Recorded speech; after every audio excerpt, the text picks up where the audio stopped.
ICOs were the greatest things in crypto. Ethereum was once sold for just 31 cents per token in an ICO. Back then, the maximum investment amount was around $620. At today's price, that small investment would be worth millions. But here's the sad part. Even Vitalik Buterin, the founder of Ethereum, once warned that I think there is definitely an ICO bubble. And he was right. Back in 2017, ICOs blew up.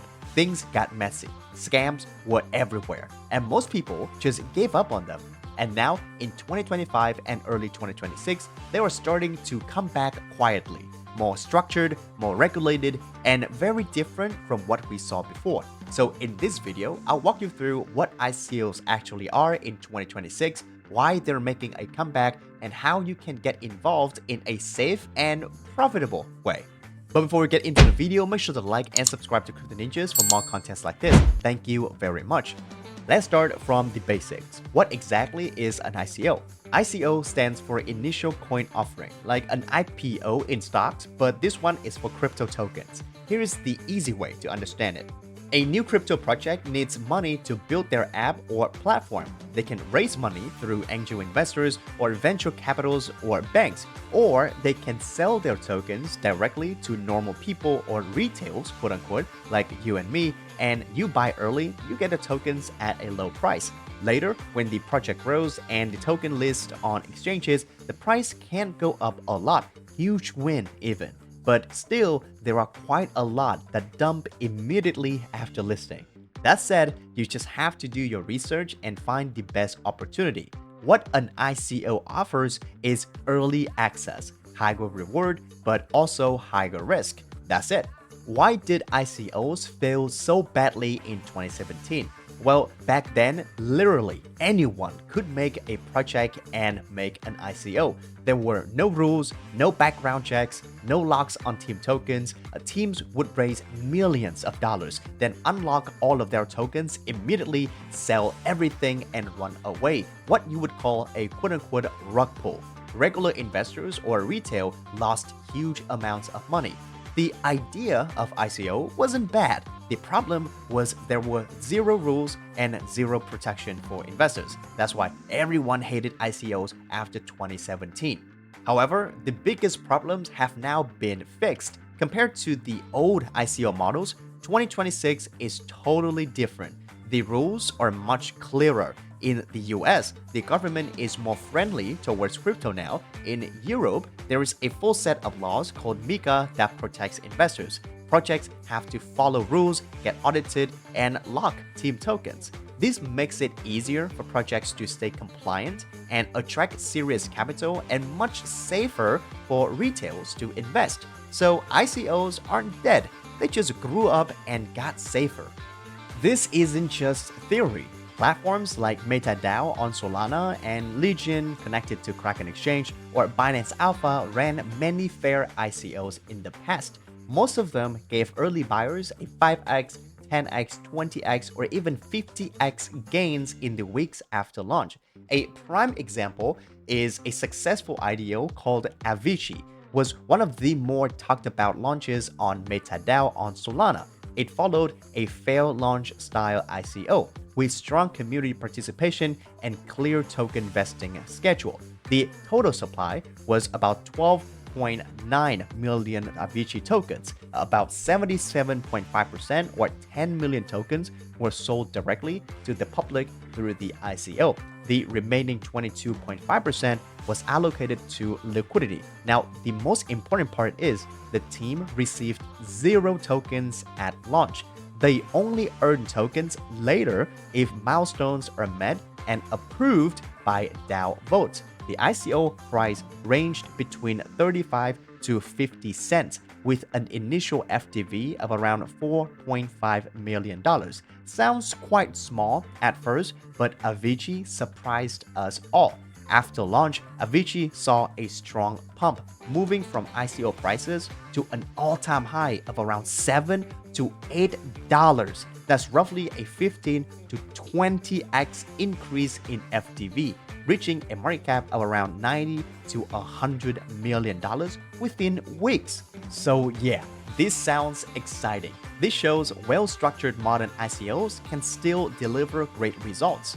Okay, let's talk about different types of ICOs in 2026. Here's where most beginners get confused. Not all ICOs are the same anymore. The market has matured, and ICOs now come in different formats. Let me break them down very simply. The first type and the most popular type is structured ICOs on decentralized launchpads, or called Initial DEX Offering, or IDO. This is safe and very popular among beginners. Projects launch on trusted platforms like MetaDAO, Legion, or ICO on Coinbase. Projects are vested by these different launchpads. Team tokens are logged and released slowly, aka vesting. There is light KYC check like ID, proof of address, and face scanning, a reputation system as well for better access next time. And if you're new, this is where you should start. The second type are ICOs on centralized exchanges, or IEO, Initial Exchange Offering. These are hosted directly on centralized exchanges through launchpads like Binance Launchpad, for example. Projects are audited and vested more thoroughly by exchanges' legal term, similar to an IDO, just that it's on an established centralized exchanges, which will guarantee listing on that exchange. For example, Binance Launchpad project will 100% gets listed on Binance Spot Market, which is a big boost for token performance. For conservative investors looking for the safe haven, this is a solid option. The third type is community-driven ICOs. This is the true fair launch model. Very little or no VC fundraising before. Everyone gets access at the same price. Tokens are distributed widely, and communities are strong from day one. Less whale dominance, more grassroots growth. You can participate directly on their website or at the launchpads.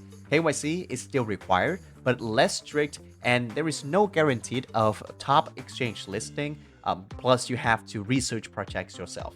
So how can beginners actually participate in these launches? Well, here's a simple and realistic process. First, you have to stick to reputable platforms like MetaDAO, Legion, ICOs, Binance Launchpad, KuCoin, Bybit. There are good starting points. Follow their official accounts and use sites like CryptoRank or ICO Drops to track upcoming launches. Once you found a solid project with good team, good product, trending, etc., then participate. Second, prepare your wallets. Most ICOs use Ethereum or Solana or BNB Chain wallet. So make sure to have stablecoins like USDC or USDT or some native tokens like Ethereum, Sol, BNB for gas and to participate. Third, you have to complete KYC if required. It's not always mandatory, but all legit ICOs these days require it, and you only have to KYC once. Fourth, participate carefully. Connect your wallet, read all the rules and guidelines carefully, and then place your contributions. And remember, most ICOs are oversubscribed, so you probably won't get a full allocation, but that's normal. After TGE, tokens unlock normally 100% or 50%, then vested gradually. Just manage your expectations. Now, I've been in quite a number of ICOs myself, so I have these lists of mistakes that I want to share so that you don't have to make the same ones. First, don't go all in. No matter how thoroughly you do your research, price can still underperform. Going all in on one deal sidelines you from the others, which could perform much better. In a bullish market, there could be multiple ICOs in the same period. Make sure to allocate funds properly to diversify your investment. You never know which one will move. Second, know your exits.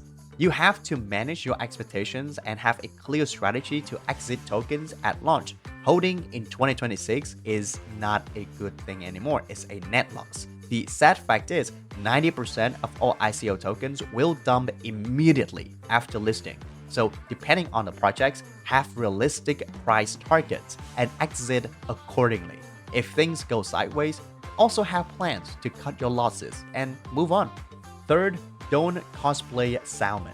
Salmon swims against river flows. Don't be like them, okay? Always go with market flows. If market sentiment is bullish, strong, then yeah, think about investing. If markets are down, bearish, then hold on to your capital and only invest in projects that you truly believe is good. During dark times, the less the better. And finally, contribute. Most, if not all projects holding ICOs offer additional rewards for community contributors like writing content, making videos, organizing events, etc. Find your strength and contribute. Sometimes you could earn like an OG NFT that grants more token allocation or priority access, or even straight up free airdrop tokens that guarantee profits even you not participating.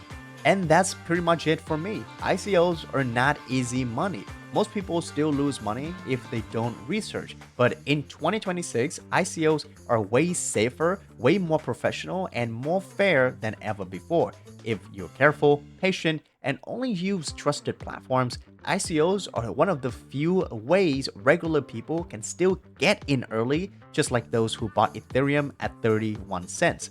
Learn, start small, choose quality. Thank you so much for watching, and if this video helps you, make sure to like and subscribe to CryptoNinjas for more content like this, and I'll see you in our next video. Daily out.